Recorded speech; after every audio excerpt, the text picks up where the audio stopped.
Dans l'écrin paisible d'une petite église nichée au cœur d'un quartier populaire de Paris, l'atmosphère vibrait d'une sérénité presque palpable, comme si le temps lui-même s'était arrêté pour respecter la sainteté des lieux.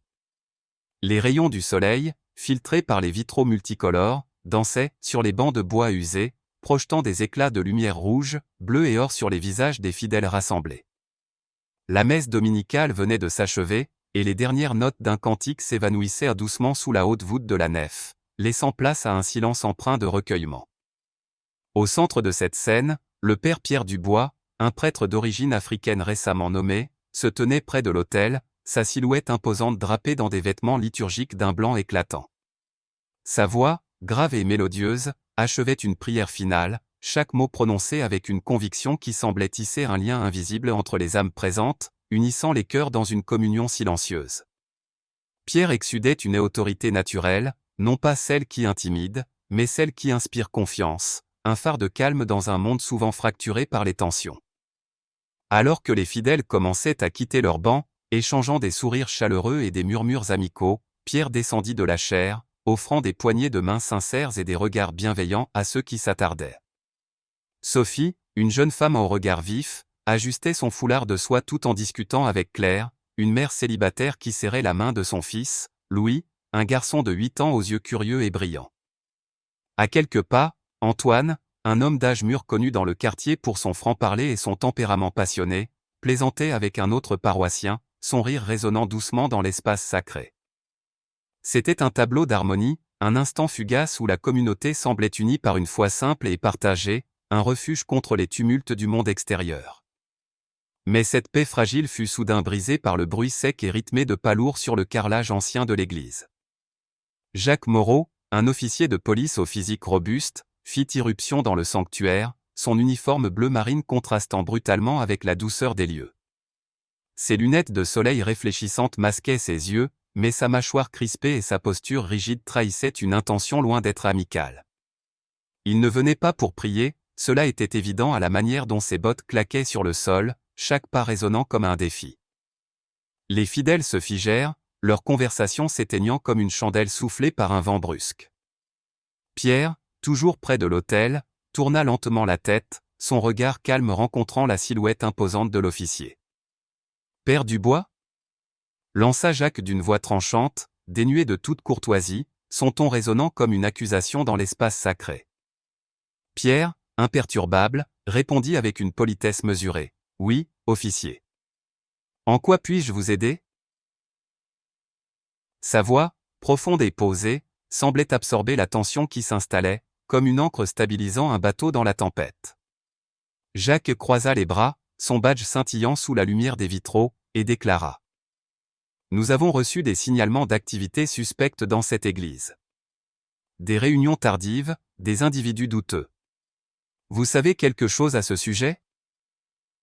Le mot douteux qui flottait dans l'air, lourd de sous-entendus, comme une flèche visant un cible invisible.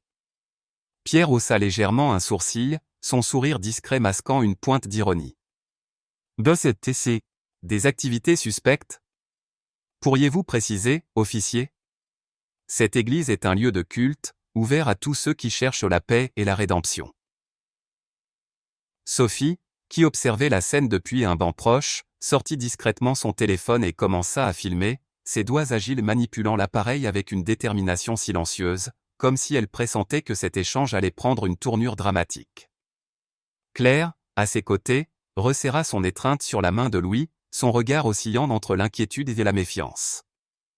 Le garçon, sentant la tension, se rapprocha de sa mère, ses petits doigts s'agrippant à sa jupe, ses yeux écarquillés fixés sur l'officier. Antoine, quant à lui, cessa de sourire, ses yeux se plissant tandis qu'il observait Jacques avec une méfiance grandissante, ses poings se serrant légèrement. Jacques, ignorant les regards des fidèles, poursuivit, son ton devenant plus incisif, « Vous êtes le responsable ici, n'est-ce pas ? Depuis combien de temps ?» Pierre, toujours calme, répondit sans hésiter. « 5 mois, officier. Et je peux vous assurer que tout ce qui se passe ici est au service de notre communauté. Souhaitez-vous visiter les lieux pour vous en rendre compte ?» L'offre, formulée avec une courtoisie désarmante, sembla déstabiliser Jacques, qui marqua une légère hésitation. Ses lunettes de soleil, toujours en place, lui donnaient un air impénétrable, mais un tic nerveux au coin de sa bouche trahissait son inconfort face à la sérénité du prêtre. « Je ne suis pas ici pour plaisanter, mon père, rétorqua-t-il, sa voix plus basse mais toujours chargée de suspicion. Nous devons vérifier ce qui se passe ici. Sophie, son téléphone toujours en main, murmura à Claire, « Il cherche des ennuis, c'est clair. Il n'a rien de concret. » Claire hocha la tête, son regard inquiet fixé sur Louis, qui observait l'officier avec une curiosité teintée de crainte. Pierre, sentant l'agitation croissante parmi ses paroissiens, leva une main pour apaiser les esprits, son geste empreint d'une autorité tranquille. « Si l'officier souhaite vérifier, il est le bienvenu, dit-il, sa voix ferme mais dénuée d'agressivité. Puis, se tournant vers Jacques, il ajouta avec une pointe de défi subtil. « Mais dites-moi, officier Moreau, ces individus douteux, dont vous parlez, ont-ils une apparence particulière ?» La question, posée avec une politesse mordante, fit tressaillir Jacques. Il ôta enfin ses lunettes, révélant des yeux perçants, d'un bleu froid, qui scrutèrent Pierre avec une intensité presque hostile. « Vous savez très bien ce que je veux dire, répondit-il, son ton laissant percer une accusation à peine voilée, comme s'il cherchait à provoquer une réaction. Pierre, loin de se laisser intimider, soutint son regard, son expression toujours aussi calme. « Non, officier, je ne sais pas, rétorqua-t-il, son calme contrastant avec la tension palpable qui emplissait la nef. Cette église accueille tout le monde, sans distinction de couleur, d'origine ou de statut social. Si quelqu'un a un problème avec cela, peut-être que le problème ne vient pas de nous. »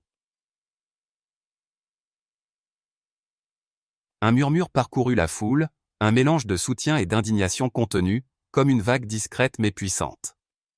Sophie, toujours en train de filmer, lança d'une voix claire et assurée. « Tout est enregistré, officier.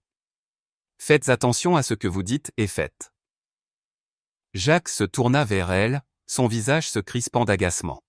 « Filmer sans consentement est illégal, grogna-t-il, cherchant à reprendre le contrôle de la situation. Sophie, imperturbable, esquissa un sourire narquois.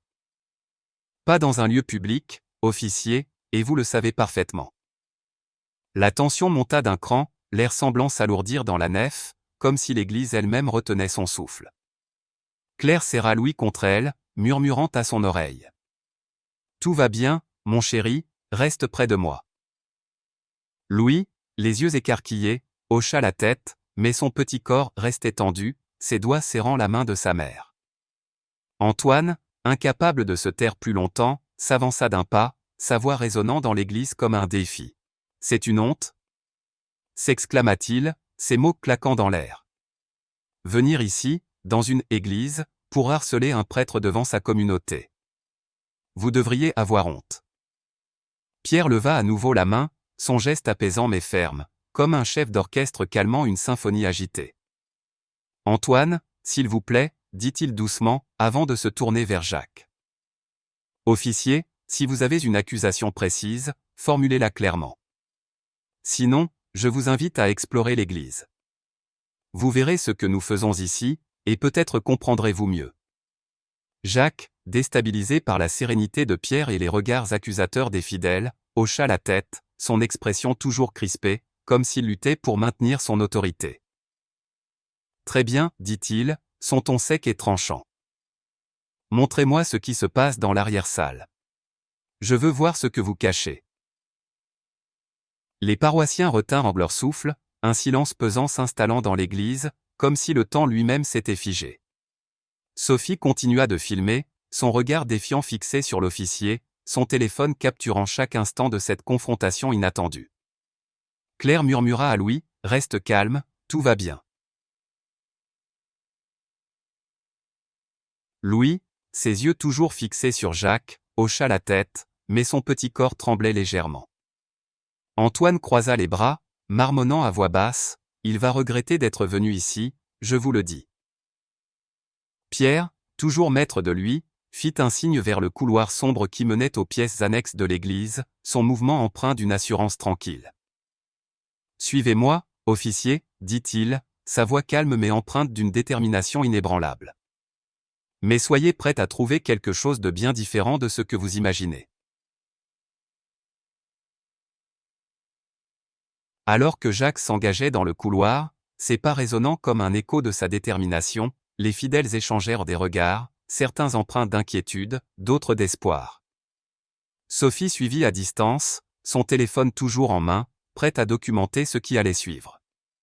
Antoine murmura à Claire. Le père Pierre sait ce qu'il fait. Cet officier va apprendre une leçon, croyez-moi. Dans l'ombre du couloir, Pierre marchait devant, sa silhouette blanche contrastant avec l'uniforme sombre de Jacques, comme une métaphore de la lumière affrontant les ténèbres. L'église, autrefois un havre de paix, était devenue le théâtre d'une confrontation où la vérité et les préjugés allaient bientôt se rencontrer, dans un moment qui promettait de changer à jamais ceux qui en seraient témoins, un instant suspendu entre la méfiance et la possibilité d'une rédemption. Jacques Moreau suivait le père Pierre Dubois dans le couloir étroit de l'église, ses pas lourds résonnant sur le carrelage usé, un écho de sa détermination mêlé d'une tension croissante. Les murs, ornés de modestes crucifix et de quelques gravures religieuses, semblaient observer la scène avec une gravité silencieuse. Derrière eux, Sophie, toujours armée de son téléphone, filmait discrètement, ses pas légers contrastant avec la démarche martiale de l'officier. Claire, restée dans la nef avec son fils Louis, serrait la main du garçon, son regard oscillant entre l'inquiétude et une confiance prudente en Pierre. Antoine, le paroissien au tempérament vif, s'était avancé jusqu'à l'entrée du couloir, ses bras croisés, et son expression mêlant colère contenue et curiosité. « Il ne trouvera rien, murmura-t-il à Claire, mais sa voix trahissait une pointe d'appréhension. Dans la nef, les autres fidèles échangeaient des regards, certains murmurant des prières, d'autres fixant le couloir sombre comme s'ils attendaient un verdict. Pierre, en tête, marchait avec une assurance sereine, sa silhouette blanche presque lumineuse dans la pénombre. « Par ici, officier, dit-il calmement, sans se retourner, sa voix portant une autorité douce mais inébranlable. Jacques, ses lunettes de soleil désormais rangées, scrutait chaque détail, ses yeux perçants cherchant un indice, une preuve pour justifier sa présence. Il ouvrit la première porte sur sa gauche, révélant un placard rempli de livres de cantiques soigneusement empilés, leurs couvertures usées témoignant des années de dévotion. La porte suivante donnait sur une petite pièce où des robes de chœur, soigneusement pliées, pendaient sur des cintres. Rien d'inhabituel, rien de suspect. Jacques, pourtant, poursuivait son inspection avec une précision méthodique, comme s'il refusait d'admettre que ses soupçons puissent être infondés. « Vous perdez votre temps », lança Antoine depuis le seuil du couloir, sa voix résonnant avec une pointe de défi. Pierre leva une main pour l'apaiser, son geste aussi naturel qu'un chef d'orchestre calmant une note discordante. « Laissez-le voir par lui-même, dit-il doucement, avant de s'arrêter devant une dernière porte, d'où émanait une lumière douce et chaleureuse. Jacques s'immobilisa, son regard fixé sur l'éclat qui s'échappait de l'entrebâillement. Il poussa la porte, et ce qu'il découvrit le laissa momentanément sans voix. À l'intérieur, une pièce modeste mais accueillante s'ouvrait devant lui. Des étagères débordèrent de boîtes de conserve, de paquets de pâtes et de vêtements chauds soigneusement pliés. Des couvertures en laine étaient empilées dans un coin, prêtes à être distribuées. Au centre de la pièce, une petite table en bois trônait, entourée de 3 chaises. 2 hommes y étaient assis. Monsieur Bernard, un sans-abri âgé aux traits marqués par le temps, ses cheveux gris en bataille et son regard perçant, et Julien, un jeune homme aux vêtements usés, dont les yeux fatigués semblaient porter le poids que d'une vie difficile. Une cafetière fumante reposait sur la table, diffusant une odeur réconfortante dans l'air. « Qu'est-ce que c'est que ça ?» demanda Jacques, sa voix moins assurée, presque hésitante, comme si la réalité qu'il découvrait venait ébranler ses certitudes. Pierre, debout dans l'embrasure, répondit avec une simplicité désarmante. « Un refuge, officier. Nous offrons nourriture, chaleur et dignité à ceux qui en ont besoin. » Bernard leva les yeux, son regard perçant fixant Jacques sans ciller. « Vous pensiez trouver quoi ? Des criminels ? Des voleurs ? » lança-t-il, un sourire amer aux lèvres, sa voix rauque portant les cicatrices d'années de lutte. Julien, plus réservé, baissa les yeux, ses mains serrant nerveusement une tasse de café. Jacques, décontenancé, resta silencieux, son regard passant des étagères aux deux hommes. Sophie, toujours dans le couloir, continuait de filmer, murmurant à Antoine. Il ne s'attendait pas à ça, hein? Antoine esquissa un sourire narquois. Il cherchait des ennuis, il va trouver autre chose. À cet instant, Jacques, fouillant dans sa poche pour prendre un carnet, fit tomber un petit objet. Une photo glissa sur le sol, atterrissant près des pieds de Pierre. Le prêtre la ramassa avec délicatesse et la tendit à l'officier. C'était une image de Jacques, plus jeune, souriant aux côtés d'une femme et d'une petite fille dans un parc ensoleillé. Jacques récupéra la photo précipitamment, une lueur de douleur traversant son visage, comme si ce souvenir ravivait une blessure enfouie. Pierre, observant la scène, choisit de ne pas commenter, mais sa voix se fit plus douce. « Voulez-vous vous asseoir, officier? Écoutez leurs histoires? Peut-être comprendrez-vous mieux ce qui se passe ici. » Jacques hésita, son regard passant de Bernard à Julien, puis à la photo qu'il venait de ranger dans sa poche. Antoine, toujours dans le couloir, intervint avec une pointe d'ironie. « Alors, officier, vous accusez sans preuve, et maintenant? Vous voyez la vérité, et quoi? Vous allez continuer à chercher des fantômes? » Sa voix tremblait de colère contenue, mais Pierre leva à nouveau la main pour apaiser son paroissien. « Antoine, laissez-le voir par lui-même, répéta-t-il, avant de s'adresser à Jacques. Ces hommes ne sont pas des suspects, officier. Ce sont des personnes, avec des vies, des histoires. Asseyez-vous, prenez un café. Écoutez-les. » Jacques, visiblement mal à l'aise, s'assit à contre-cœur sur une chaise, son uniforme contrastant avec l'atmosphère chaleureuse de la pièce. Bernard prit la parole, sa voix rauque mais ferme, comme s'il puisait dans une force intérieure. « J'étais ouvrier, autrefois, dans une usine à Belleville. La crise économique m'a tout pris. Mon travail, ma maison, ma dignité. J'ai passé 10 ans dans la rue, à dormir sous les ponts, à fouiller les poubelles pour manger.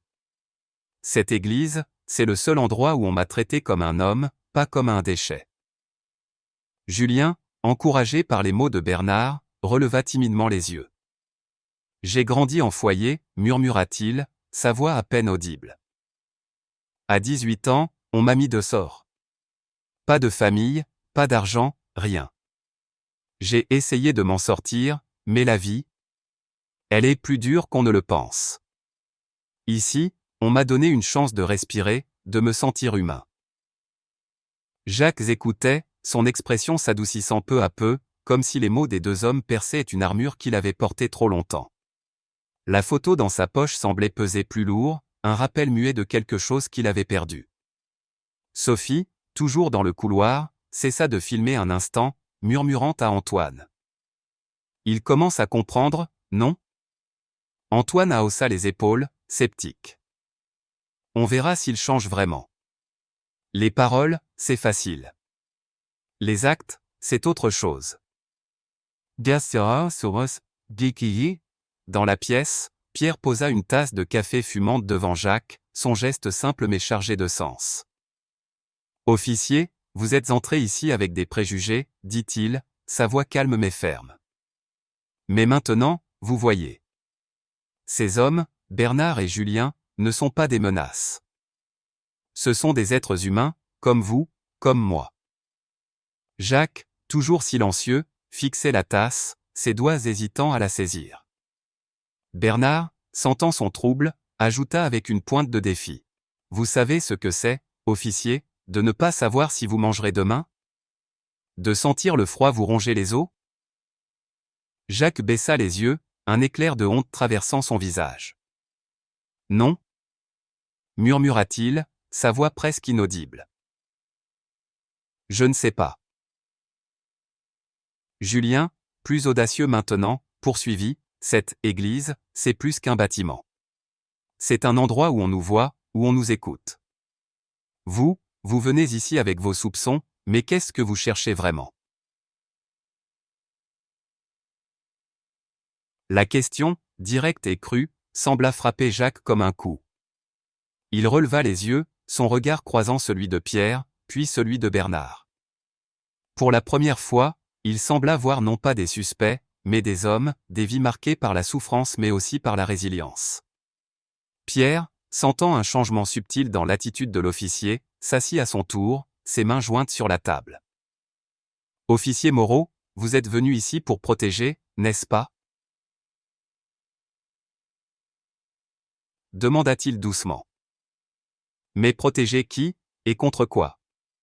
Ces hommes ? Cette communauté ? Ou bien vos propres peurs ?»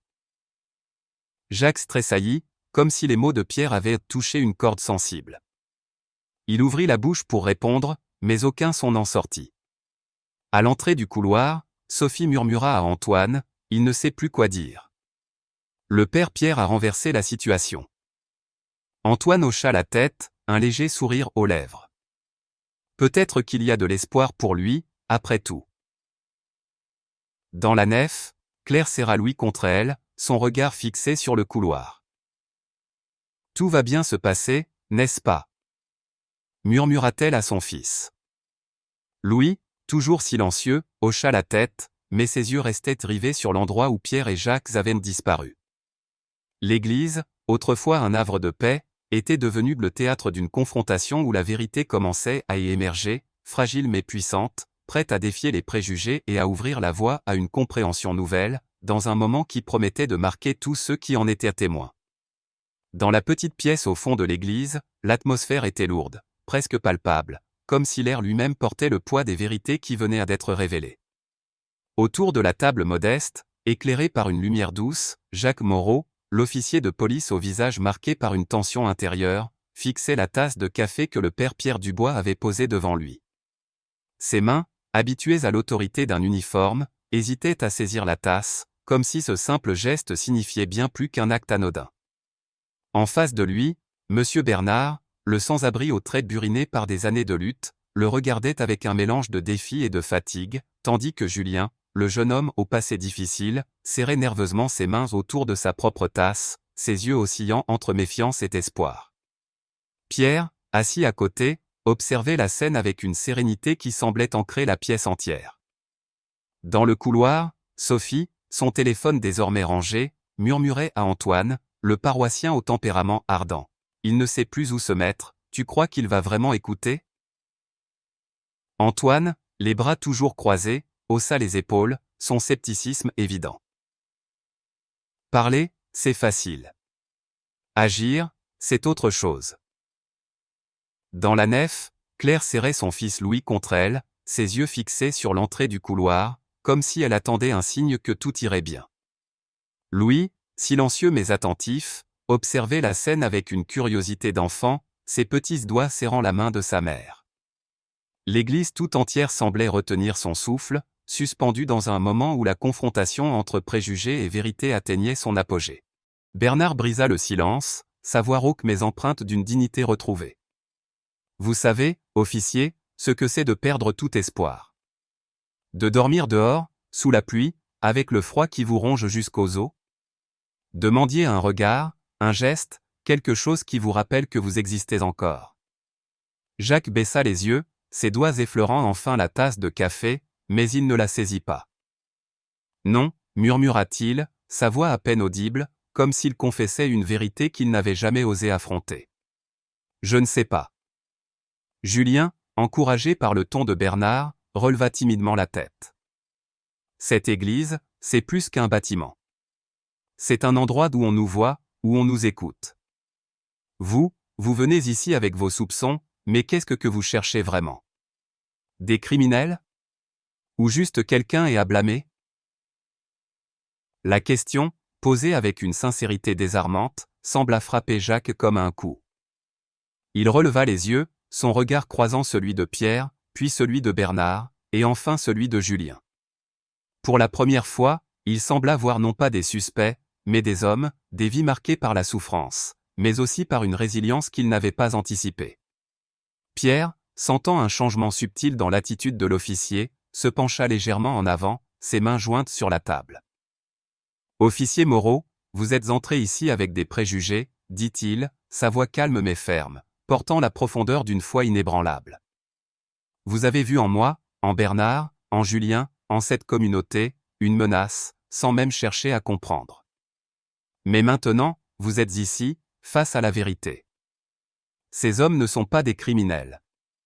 Ce sont des êtres humains, avec des histoires, des espoirs, des peines. Comme vous. Comme moi. Wondershare. Jacques est tressailli, son visage se crispant légèrement, comme si les mots de Pierre avaient touché une corde sensible. Il ouvrit la bouche pour répondre, mais aucun son n'en sortit. Bernard, le regard perçant, ajouta. Vous savez, officier, quand on vit dans la rue, on apprend vite à lire les gens. J'ai vu votre regard quand vous êtes entré. Vous aviez déjà décidé qu'on était coupable. Jacques baissa à nouveau les yeux, ses doigts se crispant autour de la tasse. Ce n'est pas ce que je voulais dire, murmura-t-il, mais sa voix manquait de conviction. À l'entrée du couloir, Sophie s'était rapprochée, son téléphone rangé, mais son regard restait fixé sur Jacques. Vous avez accusé un prêtre devant sa communauté, dit-elle d'une voix claire, son ton mêlant reproche et défi. Vous avez effrayé un enfant, là-bas, ajouta-t-elle en désignant Louis, qui observait depuis la nef, blotti contre Claire. Jacques se tourna vers eux, ses yeux s'attardant sur le garçon, dont le regard curieux semblait le transpercer. Une lueur de honte traversa son visage, et il murmura « Je ne voulais pas effrayer qui que ce soit. » Sa voix tremblait, comme si les mots lui coûtaient un effort immense. Antoine, qui s'était avancé dans le couloir, croisa les bras, son expression toujours méfiante. Vous ne vouliez pas? Alors pourquoi venir ici avec vos accusations sans preuve? Vous savez ce que ça fait, d'être jugé sans raison? La question, brutale mais juste, fit vaciller Jacques. Il ouvrit à nouveau la bouche, mais Pierre intervint, sa voix douce mais autoritaire. Antoine, assez. Laissons-lui une chance de comprendre. Puis, se tournant vers Jacques, il ajouta. Officier, vous avez dit que vous vouliez protéger. Mais protéger qui? Et contre quoi? Ces hommes? Cette communauté? Ou bien vos propres peurs? Les mots de Pierre, prononcés avec une calme intensité, semblèrent pénétrer l'armure de Jacques. Il baissa les yeux, ses épaules s'affaissant légèrement, comme si un poids invisible commençait à se dissiper. Soudain, Jacques parla, sa voix basse et hésitante, comme s'il confessait un secret enfoui. J'ai grandi dans un quartier difficile, à La Courneuve. Ma sœur? Elle a été agressée, il y a longtemps. Par quelqu'un? Quelqu'un qui ne me ressemblait pas. Depuis, je me méfie. Je pensais faire mon travail, protéger les gens. Il s'arrêta, sa gorge nouée, ses doigts serrant la tasse si fort que ses phalanges blanchirent. Un silence profond envahit la pièce. Bernard, le regard adouci, hocha la tête. Je comprends la peur, officier. Mais elle ne doit pas vous définir. Moi, j'ai été trahi par la vie, par le système. Pourtant, je suis ici, à cette table, grâce à cet homme, dit-il en désignant Pierre. Julien, plus audacieux maintenant, ajouta. Moi aussi, j'avais peur de tout le monde. Mais ici, j'ai appris que la peur, ça se combat avec des gens qui vous tendent la main. Pierre posa une main sur l'épaule de Julien, son geste empreint de chaleur paternelle. Officier Moreau, la peur est puissante. Elle aveugle, elle divise. Mais elle peut aussi être une porte vers le changement. Vous êtes ici, maintenant. Vous avez vu. Vous avez entendu? Que faites-vous de cela? Jacques releva les yeux, son regard bleu rencontrant celui de Pierre, profond et inébranlable. Pour la première fois, il sembla voir non pas un prêtre à interroger, mais un homme, un guide, un symbole de quelque chose de plus grand. Je me suis trompé, murmura-t-il, sa voix tremblante mais sincère. J'ai eu tort. Je suis désolé. Les mots, simples mais lourds, résonnèrent dans la pièce comme une confession. Un murmure parcourut la foule des fidèles, qui s'étaient ne rapprochés de l'entrée du couloir, attirés par l'intensité de l'échange. Sophie, les yeux écarquillés, murmura à Antoine, « Il l'a dit, il s'est excusé. » Antoine, toujours sceptique, haussa un sourcil. Les excuses, c'est un début. Mais ça ne suffit pas. Claire, serrant Louis contre elle, murmura à son fils, « Tu vois, parfois, les gens peuvent te changer. » Louis hocha la tête, ses yeux brillant d'une lueur d'espoir enfantine. Pierre, toujours assis, sourit doucement, son visage rayonnant d'une chaleur qui semblait illuminer la pièce. Admettre ses erreurs demande du courage, officier. Dit-il, sa voix empreinte d'une sagesse tranquille. Mais ce n'est que le premier pas. Comprendre pourquoi vous vous êtes trompé, c'est ce qui transformera votre cœur et vos actions. Jacques acquiesça lentement, ses épaules semblant se relâcher, comme si un poids immense venait de s'évanouir. « Je crois que je commence à voir, » dit-il, sa voix plus assurée, mais toujours teintée d'humilité. « J'ai laissé mes préjugés me guider. Je pensais protéger les gens, mais peut-être que je ne voyais pas tout. Peut-être que j'avais peur. » Pierre hocha la tête, son regard empli de compréhension. La peur est humaine, officier. Elle nous rend aveugles, elle nous fait voir des menaces là où il n'y en a pas. Mais chaque jour est une chance de voir différemment, de remplacer la peur par la compréhension, le préjugé par la compassion. Jacques avala difficilement, sa gorge serrée. Il jeta un regard autour de la pièce, et pour la première fois, il ne vit pas seulement des visages, mais des gens qui venaient dans cette église chercher du réconfort, du sens, une communauté. Bernard, avec ses années de souffrance, Julien, avec son passé brisé, Pierre, avec sa foi inébranlable, et même Sophie, Claire et Antoine, avec leur courage face à l'injustice. Ils n'étaient plus des étrangers, mais des êtres humains, tout comme lui. « Je suis désolé. » répéta Jacques, sa voix plus forte, plus déterminée. « À vous, mon père, et à vous tous. J'ai dépassé les bornes. »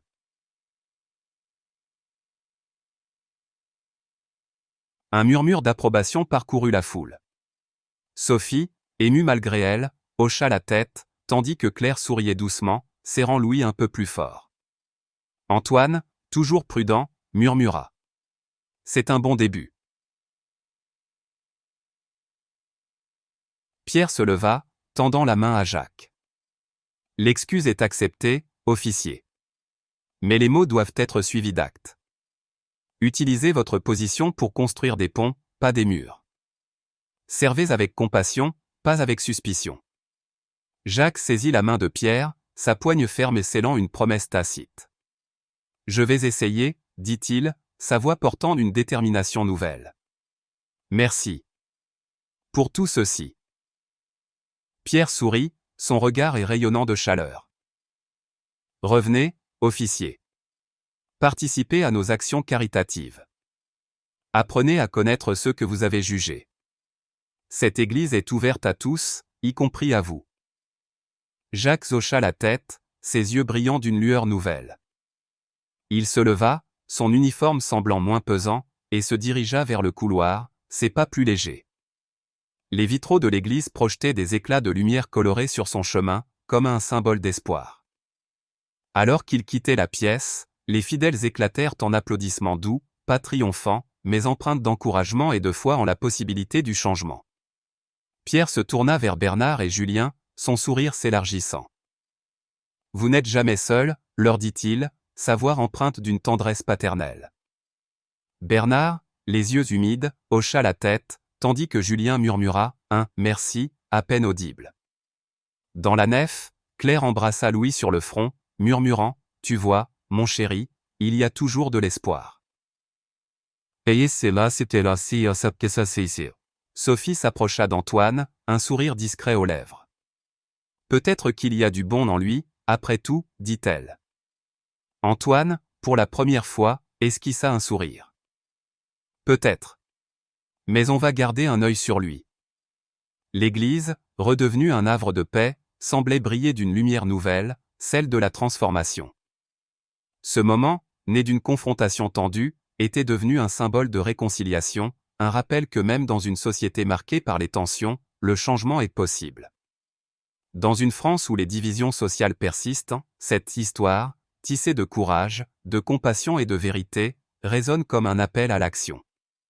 Chaque pas, aussi petit soit-il, chaque geste d'écoute, chaque effort pour comprendre l'autre, pave la voie vers un avenir plus juste, où la peur cède la place à l'humanité partagée. Réflexions et leçons de vie, tirées de l'histoire. L'histoire du père Pierre Dubois et de l'officier Jacques Moreau, déroulée dans une petite église parisienne, est bien plus qu'un simple récit de confrontation. Elle touche au cœur des dynamiques humaines et des défis sociaux qui marquaient notre époque, en France comme ailleurs. En tant que spectateur, cette histoire m'a profondément ému, non seulement par son intensité dramatique, mais aussi par sa capacité à révéler des vérités universelles sur la peur, les préjugés et la possibilité de rédemption. À travers cette réflexion, je souhaite partager mes sentiments et les leçons que chacun de nous peut tirer pour enrichir sa vie quotidienne, en s'inspirant des valeurs de compassion et d'ouverture chères à la culture française. D'abord, l'histoire m'a frappé par sa capacité à illustrer la puissance des préjugés et leur impact destructeur. Jacques, en entrant dans l'église avec ses soupçons, incarne une réalité que beaucoup de Français reconnaissent, la méfiance envers l'autre, souvent alimentée par des expériences personnelles ou des stéréotypes véhiculés par la société. Sa démarche initiale, marquée par une posture d'autorité et de suspicion, reflète une tentation humaine universelle, juger sans comprendre. En France, pays riche de sa diversité mais parfois divisé par des tensions sociales, cette attitude peut se manifester dans les interactions quotidiennes, que ce soit dans les quartiers multiculturels ou dans les institutions. Cette scène m'a rappelé combien il est facile de laisser la peur guider nos actions, et combien il est crucial de s'arrêter pour questionner nos propres biais. L'attitude de Pierre Dubois, en revanche, m'a inspiré une admiration profonde. Sa sérénité face à l'accusation, son refus de répondre par la colère, et sa capacité à tendre la main même à celui qui le juge incarnent une forme de sagesse profondément ancrée dans les valeurs chrétiennes, mais aussi dans l'idéal républicain français d'égalité et de fraternité. Pierre représente l'idée que la dignité et l'humanité peuvent en triompher, même dans les moments de tension. En France, où le débat sur l'inclusion et la diversité est constant, son personnage nous rappelle l'importance de l'écoute et du dialogue. Cette histoire m'a fait réfléchir à ma propre manière d'interagir avec ceux qui sont différents de moi. Suis-je assez ouvert pour écouter avant de juger? Suis-je prêt à tendre la main, comme Pierre, même face à l'hostilité? Un autre aspect poignant est le rôle de la communauté. Les personnages comme Sophie, Claire, Antoine et Louis ne sont pas de simples spectateurs, ils incarnent la force collective qui soutient Pierre et défie les préjugés de Jacques. Sophie, avec son téléphone, symbolise le pouvoir de la transparence et de la vigilance citoyenne, une valeur importante dans une France où les réseaux sociaux et les médias jouent et ont un rôle clé dans la dénonciation des injustices. Claire, protégeant son fils, évoque la résilience des familles face à l'adversité, tandis qu'Antoine, avec son franc-parler, rappelle la tradition française de ne pas se taire face à l'injustice. Ces personnages m'ont fait prendre conscience de l'importance de la solidarité communautaire. Dans ma vie, cela m'incite à m'impliquer davantage dans mon entourage, à soutenir ceux qui sont injustement jugés, et à ne pas rester passif face aux discriminations. L'évolution de Jacques est peut-être l'élément le plus émouvant de l'histoire. Son aveu final, sa reconnaissance de ses erreurs, et sa promesse de changer, montrent que la rédemption est possible, même pour ceux qui ont agi sous l'emprise de la peur. Cette transformation résonne avec une valeur profondément française, la croyance en la capacité de l'individu à se réinventer. En France, pays de révolution et de réforme, l'idée que l'on peut apprendre de ses erreurs et œuvrer pour un avenir meilleur est un moteur puissant. Pour moi, cette leçon est un rappel que le changement commence par l'introspection. Je me demande, quelles sont mes propres peurs? Comment puis-je les dépasser pour devenir une meilleure version de moi-même? 1. Pratiquer l'écoute active. Comme Pierre, nous pouvons choisir d'écouter avant de juger, même dans des situations tendues. Cela signifie poser des questions, chercher à comprendre l'autre, et ne pas laisser nos préjugés dicter nos réactions. 2. Agir avec compassion. La compassion de Pierre envers Jacques, même après avoir été accusé, est un modèle. Dans nos interactions, offrir de l'empathie, même à ceux qui nous offensent, peut ouvrir la voie à la réconciliation. 3. Soutenir sa communauté. Comme Sophie et Antoine, nous pouvons jouer un rôle actif dans la défense de la justice. Cela peut être aussi simple que de signaler une injustice ou de soutenir une cause locale. 4. Reconnaître ses erreurs. L'exemple de Jacques nous enseigne qu'admettre ses torts est un acte de courage. Dans nos vies, cela peut signifier s'excuser sincèrement et s'engager à changer nos comportements. Cette histoire, riche en émotions et en leçons, nous rappelle que le changement est possible, même dans les moments les plus tendus. Elle nous invite à réfléchir à nos propres actions et à nous engager pour un monde plus juste, plus humain. Si cette vidéo vous a touché, si elle vous a inspiré à voir le monde différemment, alors agissez. Cliquez sur le j'aime pour montrer votre soutien, partagez cette histoire pour toucher d'autres cœurs, abonnez-vous à la chaîne pour ne manquer aucune de ces leçons de vie, et laissez un commentaire pour partager vos réflexions. Ensemble, nous pouvons construire une communauté plus forte, plus unie, et faire de chaque jour une étape vers un avenir meilleur. Merci de regarder, et à bientôt.